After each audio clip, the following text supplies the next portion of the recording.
ನಮಸ್ಕಾರ ಸ್ನೇಹಿತರೆ. 12 ದಿನಗಳ ಬಳಿಕ ಕಷ್ಟ ಕೊಡುವಾತನೇ ನೀಡಲಿದ್ದಾನೆ ಅಪಾರ ಸುಖ ಸಂಪತ್ತು, ಅದೃಷ್ಟದ ಸಂಪೂರ್ಣ ಬೆಂಬಲ.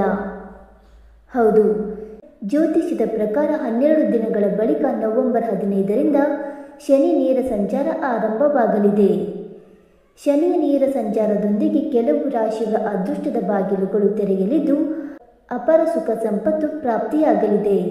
ಹಾಗಾದರೆ ಆ ರಾಶಿಗಳು ಯಾವುವೆಂದು ತಿಳಿದುಕೊಳ್ಳೋಣ ಬನ್ನಿ ಸ್ನೇಹಿತರೆ. ಅದಕ್ಕೂ ಮುಂಚೆ ನೀವಿನ್ನು ನಮ್ಮ ಚಾನಲ್ಗೆ ಸಬ್ಸ್ಕ್ರೈಬ್ ಮಾಡದೆ ನೋಡ್ತಾ ಇದ್ದರೆ ದಯವಿಟ್ಟು ನಮ್ಮ ಚಾನಲ್ಗೆ ಸಬ್ಸ್ಕ್ರೈಬ್ ಮಾಡ್ಕೊಳ್ಳಿ ಸ್ನೇಹಿತರೆ. ಹಾಗೆ ನೀವು ಕೂಡ ಶನಿದೇವನ ಭಕ್ತರಾಗಿದ್ದರೆ ಈ ವಿಡಿಯೋಗೊಂದು ತಪ್ಪದೆ ಲೈಕ್ ಕೊಟ್ಟು ಓಂ ಶನಿದೇವಾಯ ನಮಃ ಎಂದು ಕಮೆಂಟ್ ಮಾಡಿ. ಮೊದಲನೇದಾಗಿ ಮೇಷರಾಶಿ. ಮೇಷರಾಶಿಯವರಿಗೆ ಭಿನ್ನಾಭಿಪ್ರಾಯಗಳು ಕಡಿಮೆಯಾಗಿ ಕೌಟುಂಬಿಕ ಸುಖ ಹೆಚ್ಚಾಗಲಿದೆ ಮತ್ತು ನಿರುದ್ಯೋಗಿಗಳಿಗೆ ಉದ್ಯೋಗ ದೊರೆಯುವ ಒಳ್ಳೆಯ ಸಮಯವಾಗಿದೆ. ಎರಡನೇದಾಗಿ ವೃಷಭ ರಾಶಿ.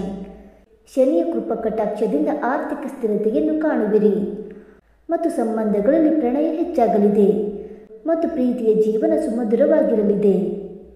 ಮೂರನೇದಾಗಿ ಸಿಂಹರಾಶಿ. ವ್ಯವಹಾರದಲ್ಲಿ ಜಾಕ್ಪಾಟ್, ಮಿಂಚಿ ಮರೆಯಾಗಿದ್ದ ಪ್ರೀತಿಯನ್ನು ಮತ್ತೆ ಪಡೆಯುವ ಸುವರ್ಣ ಸಮಯವಾಗಿದೆ ಮತ್ತು ವೃತ್ತಿಪರರಿಗೆ ಅತ್ಯುತ್ತಮವಾದ ಸಮಯವಾಗಿದೆ. ನಾಲ್ಕನೇದಾಗಿ ವೃಶ್ಚಿಕ ರಾಶಿ. ಸರ್ಕಾರಿ ಕೆಲಸಗಳು ಸಲೀಸಾಗಿ ಕೈಗೂಡುವುದು. ನೀವು ಅಂದುಕೊಂಡಂತೆ ಬಂಪರ್ ಧನ ಲಾಭವನ್ನು ನಿರೀಕ್ಷಿಸಬಹುದು ಮತ್ತು ವಿದೇಶಿ ಪ್ರವಾಸ ಯೋಗವೂ ಇದೆ. ಐದನೇದಾಗಿ ಧನುರಾಶಿ. ನಿಮ್ಮ ಪ್ರತಿ ಕೆಲಸದಲ್ಲಿ ಸ್ನೇಹಿತರು ಮತ್ತು ಬಂಧುಗಳು ಸಹಕಾರ ನೀಡಲಿದ್ದಾರೆ. ದೀರ್ಘಾವಧಿಯಿಂದ ಬೇರೆಡೆ ಸಿಲುಕಿರುವ ಹಣ ಕೈ ಸೇರಲಿದೆ ಮತ್ತು ಮದುವೆ ಪ್ರಸ್ತಾಪಗಳು ಮುಂದುವರಿಯಲಿವೆ.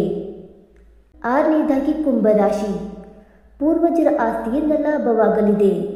ವಾಹನ ಮನೆ ಖರೀದಿ ಯೋಗವೂ ಇದೆ. ಸರ್ಕಾರಿ ಕೆಲಸಗಳಲ್ಲಿ ಶುಭ ವಾರ್ತೆ ನಿರೀಕ್ಷಿಸಬಹುದು. ಇನ್ನು ಏಳನೇದಾಗಿ ಮೀನರಾಶಿ. ಉದ್ಯೋಗಾಕಾಂಕ್ಷಿಗಳಿಗೆ ಶುಭ ಸುದ್ದಿ ಮತ್ತು ವೃತ್ತಿಪರರಿಗೆ ಬಡ್ತಿ ಸಂಭವ ಮತ್ತು ಹಣಕಾಸಿನ ಮೂಲಗಳು ಹೆಚ್ಚಾಗಲಿದ್ದು ಬಂಪರ್ ಆರ್ಥಿಕ ಲಾಭವನ್ನು ಗಳಿಸುವಿರಿ. ಸ್ನೇಹಿತರೆ, ಈ ಮಾಹಿತಿ ನಿಮಗೆ ಇಷ್ಟವಾಯಿತಾ? ಇಷ್ಟವಾಗಿದ್ದರೆ ವಿಡಿಯೋಗೊಂದು ಲೈಕ್ ಮಾಡಿ, ಶೇರ್ ಮಾಡಿ. ಹಾಗೆ ನಿಮ್ಮ ಅನಿಸಿಕೆ ಮತ್ತು ಅಭಿಪ್ರಾಯಗಳನ್ನು ತಪ್ಪದೆ ಕಮೆಂಟ್ ಮೂಲಕ ತಿಳಿಸಿ ಸ್ನೇಹಿತರೆ. ವಿಡಿಯೋ ನೋಡಿದ್ದಕ್ಕಾಗಿ ಧನ್ಯವಾದಗಳು. Thank you so much.